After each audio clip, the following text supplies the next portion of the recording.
Bonjour et bienvenue dans ce podcast de développement de soi. Je suis Romain Bamaison, coach multi-outils et formateur en entreprise. Ma mission est de vous accompagner vers l'harmonie dans vos différentes sphères de vie, en mettant l'introspection au service de l'action, tant dans la sphère personnelle que professionnelle. Avec ces épisodes de podcast et méditation guidée, je vous invite à partir en voyage à l'intérieur de vous, à vous offrir un instant de douceur, de contemplation, de réflexion pour soi, pour explorer vos phénomènes, aller au-delà de vos barrières et révéler vos ressources cachées, oubliées ou sous-estimées. Vous pouvez retrouver mes accompagnements en développement personnel et professionnel sur mon site romainbamaison.fr. Je vous souhaite une très bonne écoute.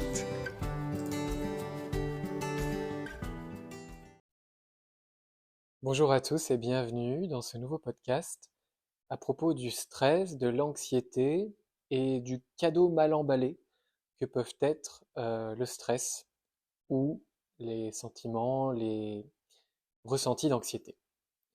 En fait, je vous partage ça parce que ces derniers temps, avec de multiples projets professionnels, j'ai ressenti du stress, de la pression.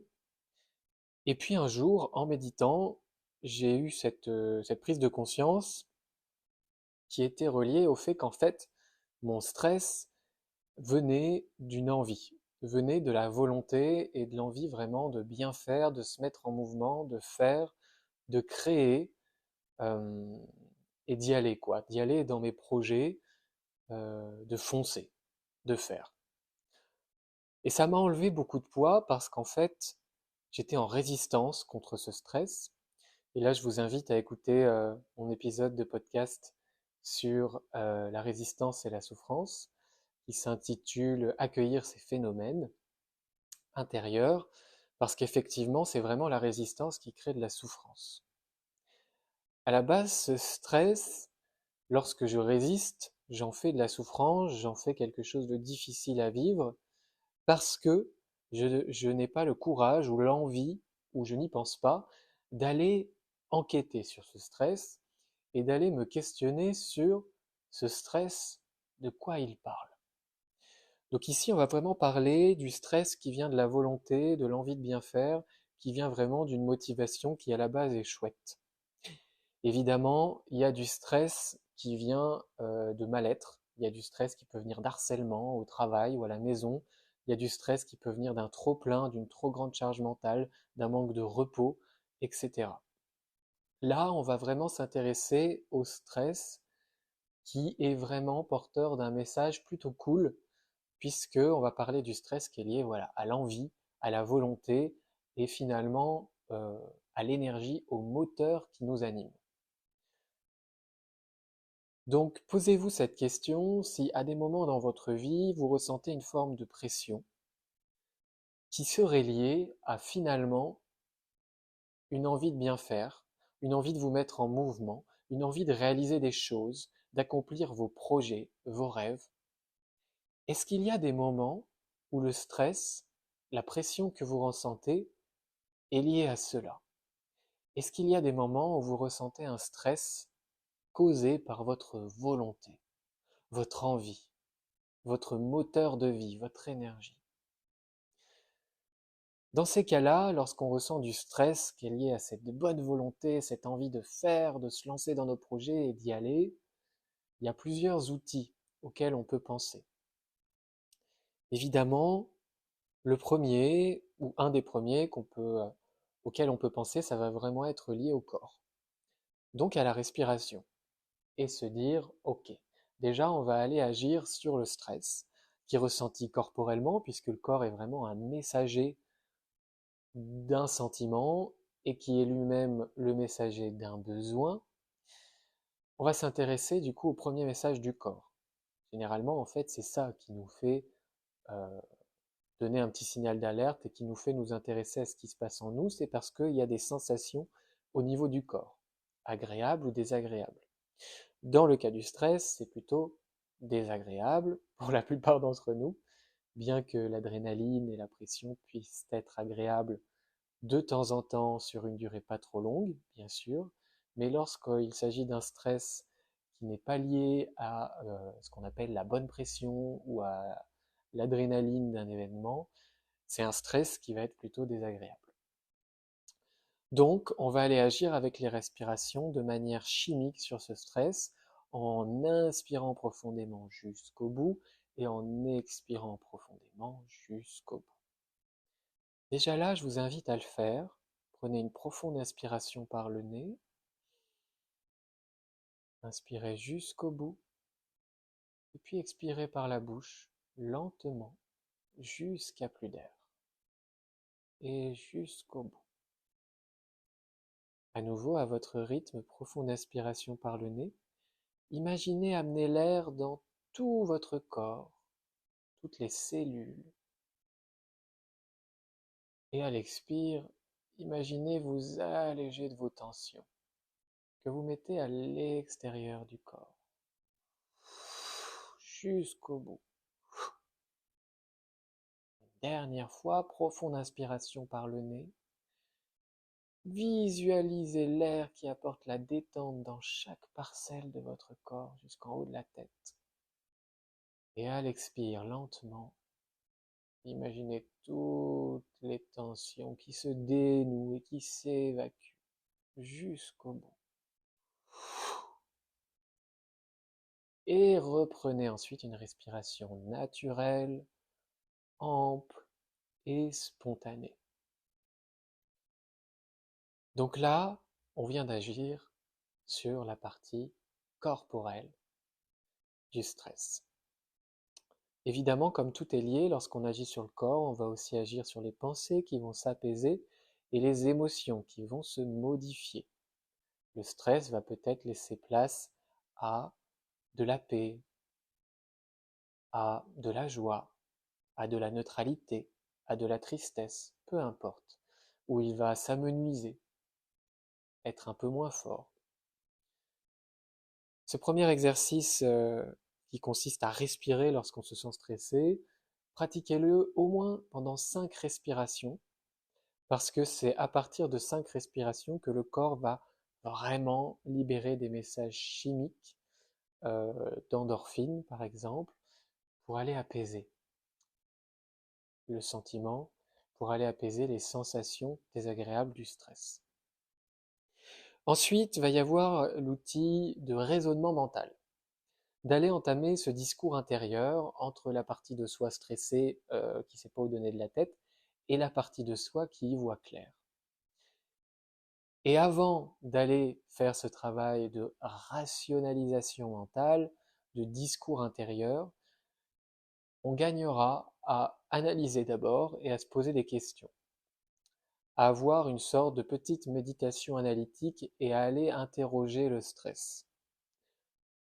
Posez la question au stress, après peut-être déjà l'avoir situé dans votre corps, demandez-lui, pourquoi tu es stressé, stress? Qu'est-ce que tu veux me dire? À quelle famille de stress tu appartiens? Quel est ton message? De quoi veux-tu me parler? À quoi tu corresponds, stress? Et donc, il se peut que parfois ce stress vienne vous dire, bah voilà, j'ai vraiment envie de réussir dans ce projet, j'ai vraiment envie de faire ce que j'ai à faire, j'ai beaucoup d'idées, mais j'ai pas le temps de les mettre en œuvre, ou je peux pas les mettre en œuvre pour l'instant, ou toute autre chose qui vous vienne. Là, je vous parle de ce qui vient, moi, de mon stress, lorsqu'il est lié à la bonne volonté, et c'est souvent lié à ça d'ailleurs. Eh bien, c'est d'aller entamer un discours intérieur de rationaliser. Dans cette rationalisation mentale, il y a aussi une question de gestion du temps. D'aller dire, avec la part de soi qui est raisonnable et qui voit clair, d'aller dire au stress, écoute, là, pour l'instant, je suis dans mon lit, on s'apprête à dormir, c'est pas le moment de penser à ça, mais par contre, dès demain, à la première heure, on s'en occupe. En attendant, reposons-nous. Ça paraît peut-être enfantin, mais c'est vraiment un dialogue intérieur que l'on a dans notre vie au quotidien qui n'est pas forcément conscient. Et lorsqu'on le conscientise, ce dialogue intérieur via nos pensées, où on entame en fait une discussion entre deux parts de soi, ben, ça permet vraiment de pouvoir agir sur votre mental et de pouvoir maîtriser une partie de vos pensées. Et là encore, comme tout est interdépendant et en cascade entre le corps, le mental et l'émotionnel, si vous agissez sur vos pensées à travers le discours intérieur, vous allez aussi agir sur les sensations corporelles et les émotions. Vous pouvez, sur ce même principe que la gestion du temps, avoir toutes sortes de raisonnements mentaux.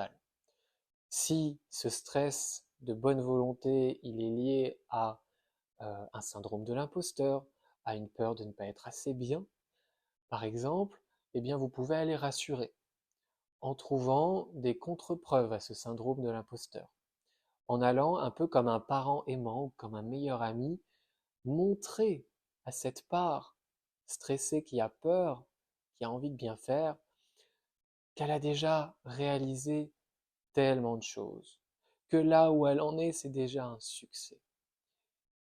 Et c'est un discours intérieur ici qui va être rassurant. Ensuite, ce discours intérieur, vraiment, il est sans limite. Simplement, l'idée, là, c'est vraiment de faire de l'introspection de ses sensations, d'aller interroger son stress et finalement de mieux se comprendre, de mieux le comprendre. Et lorsqu'on fait ce travail-là, d'apaiser le corps par la respiration, d'interroger notre stress par le discours intérieur, de rationaliser par le discours intérieur entre plusieurs parts de soi, une part peut-être apeurée et une part rassurante, mature, eh bien on peut découvrir le cadeau, ce que j'appelais le cadeau mal emballé derrière le stress. Et lorsqu'il s'agit du stress lié à une bonne volonté, une envie de faire, c'est vraiment un cadeau. Bien que tous les types de stress soient porteurs d'un message et que finalement c'est forcément aussi un cadeau ce message puisque ça vient parler d'une volonté de respecter notre intégrité mentale, physique et émotionnelle, d'avoir une vie équilibrée en harmonie avec nos valeurs personnelles, en respect de notre corps, de notre cœur et de notre tête.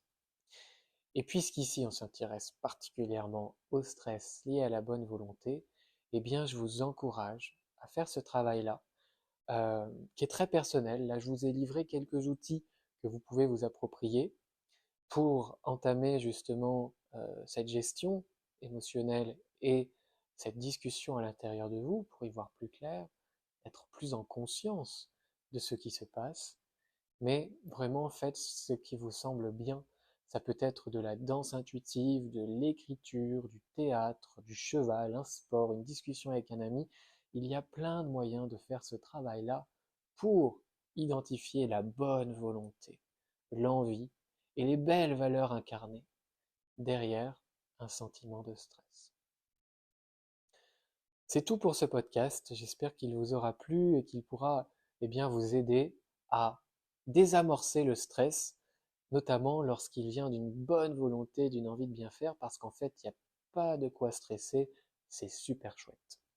Et une chose que j'ai oubliée, c'est dans les conseils, les préconisations, c'est qu'il est possible que la meilleure chose à faire, ça soit de passer à l'action tout de suite. Par exemple, au moment où je vous enregistre ce podcast, je me sentais stressé depuis hier soir parce que j'ai un projet de formation sur le feu qui est assez challengeant, pour lequel j'ai plein d'idées, d'outils, d'exercices, de sujets à aborder pendant les séminaires que je vais animer. Et en fait, je me suis interrogé sur l'origine du stress, j'ai vu que c'était de la bonne volonté, j'ai respiré, j'ai entamé un discours intérieur. Et dans ce discours intérieur, ce qui a été dit, c'est qu'en fait, vas-y, prends une feuille, un stylo et couche sur le papier toutes tes idées. Et j'ai vraiment eu l'impression justement d'accoucher mes idées sur le papier et ça m'a extrêmement allégé. Donc il se peut, dans le cas du stress qui est lié à une envie de faire, à de la volonté, que la meilleure chose à faire, ça soit de faire. Et au moins de vous alléger mentalement sur le papier en parlant. Vous pouvez parler de vous à vous pour sortir toute cette volonté, toutes ces idées, toute cette créativité qui, si c'est enfermé, si c'est retenu, peut causer du stress. Voilà mes chers amis, je vous invite évidemment à partager ce podcast autour de vous puisque, j'en suis persuadé, il pourra aider un bon nombre d'entre nous. Parce que je pense qu'on est beaucoup parfois à être stressé tout simplement par notre bonne volonté et notre envie, notre motivation d'aller incarner nos valeurs finalement à travers des actes, des projets, des idées. Donc partagez-le à vos proches sur vos réseaux sociaux, n'hésitez pas. Et puis si vous souhaitez encourager ce podcast à nouveau, ben voilà, vous pouvez tout à fait le noter. Je vous remercie et je vous dis à bientôt pour un nouveau podcast. Bye bye. Merci d'avoir écouté ce podcast jusqu'au bout. D'ailleurs, s'il vous plaît, n'hésitez pas à le partager autour de vous, à le soutenir avec une jolie note et un commentaire. Si vous souhaitez en savoir plus sur les accompagnements, que ce soit dans une démarche personnelle ou professionnelle, je vous invite à me contacter pour un entretien gratuit et sans engagement en cliquant sur le lien dans la description de ce podcast. À tout bientôt.